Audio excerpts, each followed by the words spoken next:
Previous task में हम लोगों ने देखा था कि दो लाइंस आपस में क्या क्या हो सकती है। या तो दो लाइंस इंटरसेक्टिंग होगी या तो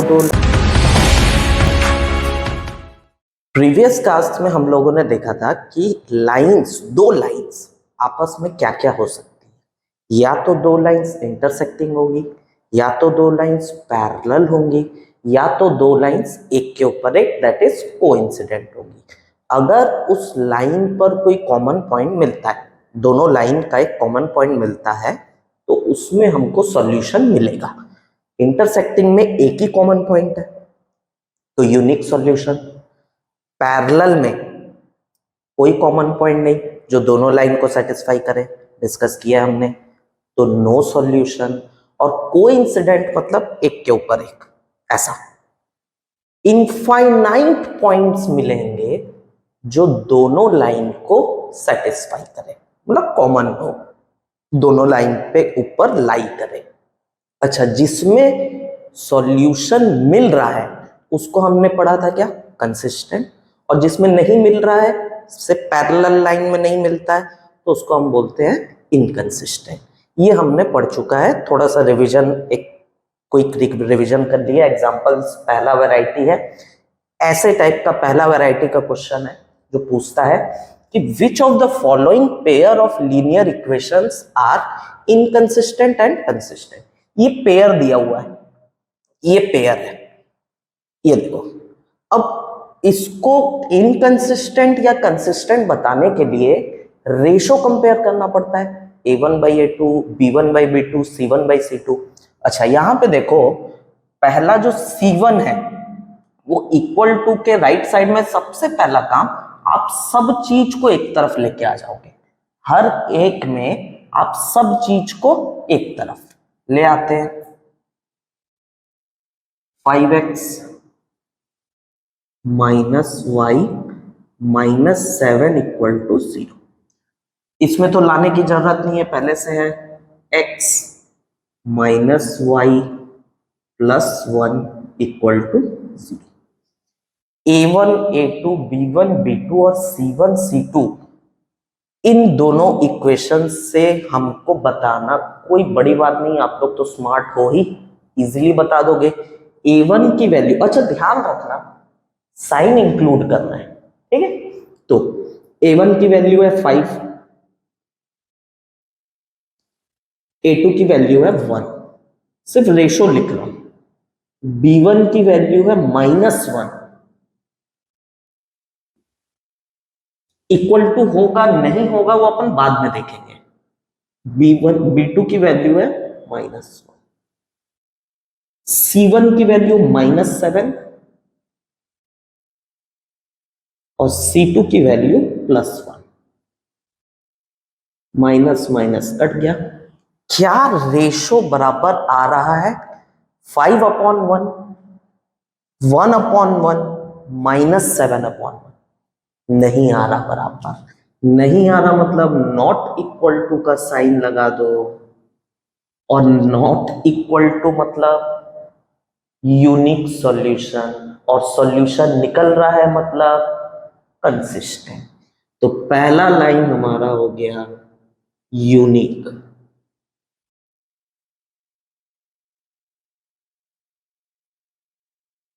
या फिर कंसिस्टेंट। चलो आओ दूसरे पे आते हैं, फिर से रेशो देखेंगे। ठीक, इस वाले में क्या अपन को सबसे पहले देखना है कि सब एक तरफ है, बिल्कुल है, सभी एक तरफ ही है, बस रेशो लिख देते हैं चुपचाप। a1/a2 3/3, b1/b2 2/2 और c1/c2 -4/1। 3 से 3 कट गया, 1 बचेगा, 2 से 2 कट गया, 1 बचेगा। 1/1 1/1 ये दोनों शुरू के तो बराबर है, बट ये नहीं है बराबर, नॉट इक्वल। शुरू के दो बराबर बट दूसरा वाला नहीं है बराबर, तो मतलब parallel, no solution, no solution. अच्छा, सॉल्यूशन नहीं निकल रहा है, इसका मतलब क्या है? Inconsistent.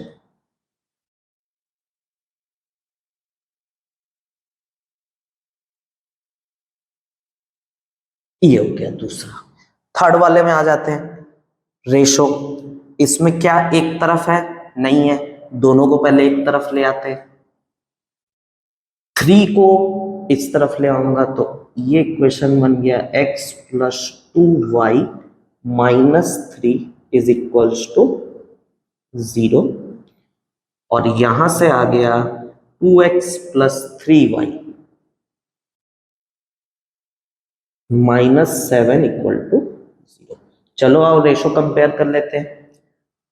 a1 by a2, x का कोफिशियंट a1, x का coefficient a2, a1 by a2 1/2,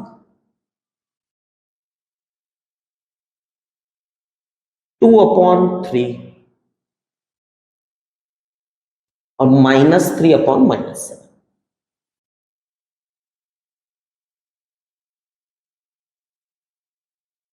क्या बराबर है? नहीं है सर, बिल्कुल नहीं है। Unique solution.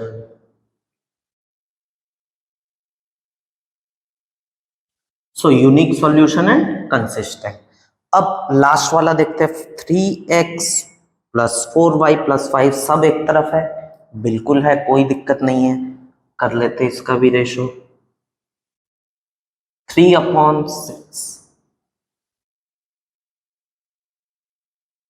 4/8 एंड 5/10। कट गया, ये भी कट गया, ये भी कट गया। क्या रेशो बराबर है? बिल्कुल है, सब के सब बराबर, मतलब coincident, infinite solution, consistent. Infinite solution and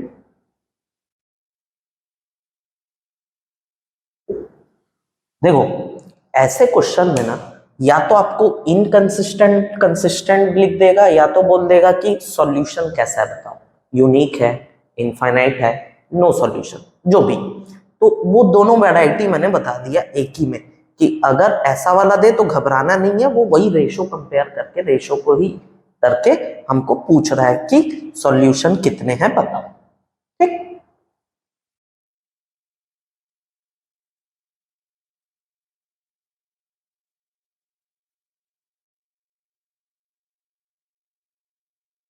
second variety बहुत इंपॉर्टेंट है। इस टाइप का क्वेश्चन आपको पूछेगा ही पूछेगा इस वैरायटी का, कि बोलेगा कि find the value of P. P एक कांस्टेंट टर्म है जिसकी वैल्यू हमको बतानी है, for which the pair of linear equation, ये एक इक्वेशन है और ये एक इक्वेशन है। इसमें देखो ये पहला 2p दिया हुआ है, p एक कांस्टेंट टर्म है, वेरिएबल नहीं है, ध्यान रखना ये चीज। Has exactly one solution, exactly one solution मतलब कंफ्यूज नहीं होना है, यूनिक सॉल्यूशन की बात हो रही है। तो ऐसे क्वेश्चन का अप्रोच हमको वही रेशो को देख के ही करना है। देखो a1 by a2, a1 by a2 की वैल्यू अगर मैं लिखना चाहूं तो a1 यहां पे 2p, पूरा का पूरा 2p है, x नहीं, x तो x का कोफिशिएंट a1 कहलाता है, 2p पूरा का पूरा a1 है और a2 की वैल्यू है 2। सिमिलरली b1 बाई b2 3/1 और c1 बाई c2 बाएं तरफ लेके आएंगे तो -7, इसको भी बाएं तरफ ले आओगे तो -6, -7/-6 कट गया। अब कंडीशन को याद करो, अगर यूनिक सॉल्यूशन है तो कोई भी इक्वल नहीं होना चाहिए, यही हमारा कंडीशन था, किसी को भी इक्वल नहीं होना है। 2p/2 will not be equal to 3/1, will not be equal to 7/6। Simple बात है। तो देखो यहां से 2 2 कट गया, काट सकते हैं। तो p की वैल्यू जो है नॉट इक्वल टू 3। अच्छा, नॉट इक्वल टू देख के बिल्कुल घबराना नहीं है, सिर्फ आप यहां से देखो कि p जो है नॉट इक्वल टू क्या होना चाहिए, 3 होना चाहिए। अगर ये हो जाता है, अगर ये p 3 के बराबर नहीं होता तो ऑब्वियसली इसके एग्जैक्टली एक ही सॉल्यूशन होगा। सिंपल बात है, क्योंकि p अगर 3 हो जाएगा तो ये दोनों बराबर हो जाएंगे। तो p को 3 नहीं होना है, बाकी सब चलेगा। 3 हो जाएगा तो ये दोनों बराबर हो जाएंगे, तो वो एग्जैक्टली वन सॉल्यूशन नहीं रहेगा। इसीलिए p is not equal to 3 पे मेरे को एग्जैक्टली वन सॉल्यूशन मिल जाएगा। सिंपल, ठीक।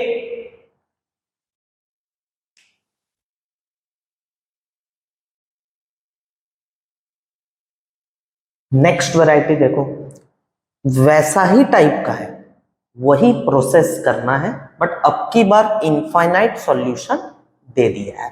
तो infinite third example I guess 3 कर लेते हैं। हाँ, तो इनफाइनाइट सॉल्यूशन है, वही सेम प्रोसेस आप लगाओगे और k की वैल्यू फाइंड करने बोला है। तो पहले 4 को लेफ्ट तरफ लेके आएंगे। अच्छा, a1/a2 की वैल्यू 2/k+2। ये ध्यान रखना, k वेरिएबल नहीं है, कांस्टेंट टर्म है। तो 2/k+2 a1/a2 की वैल्यू। हाँ, अब 3/6 b1/b2 की वैल्यू।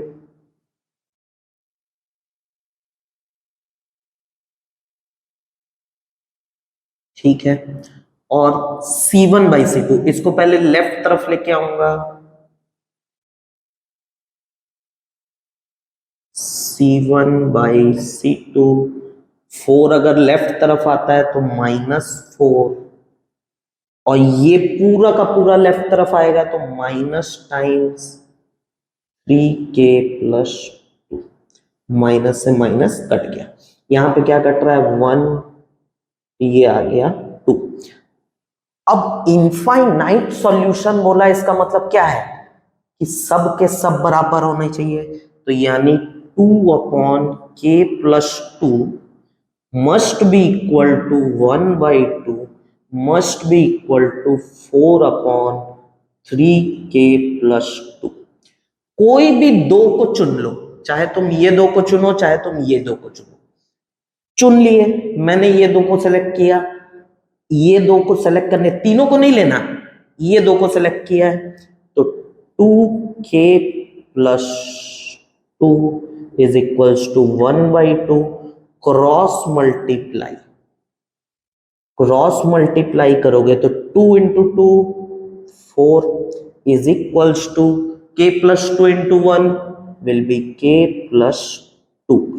2 इस तरफ आएगा, 4 से माइनस हो जाएगा, तो विच इंप्लाइज k की वैल्यू निकल के आएगी 2। सिंपल बात,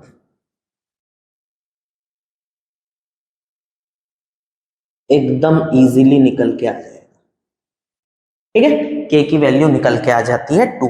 k की वैल्यू 2 रखने पर ही ये वाला जो पेयर ऑफ लीनियर इक्वेशन है, ये क्या देगा मेरे को, इनफाइनाइट मेनी सॉल्यूशन दे देगा। अच्छा, ये दो भी सॉल्व करते तो 2 ही आता, आप किसी को भी सॉल्व कर सकते हो, कोई फर्क नहीं पड़ता। आप इसको भी सॉल्व करोगे तो रख के चेक कर लेते हैं। चलो, 3 × 2, अगर k की वैल्यू 2 रखूं तो 3 × 2 6, 6 + 2 8, 4/8 इज 1/2, देखो बराबर आ रहा है। तो तो आप चाहे ये दोनों जोड़ी को सॉल्व करो, चाहे ये दोनों जोड़ी को सॉल्व करो, k की वैल्यू एक ही आएगी, तो टेंशन नहीं लेने का है। कोई भी एक को सॉल्व कर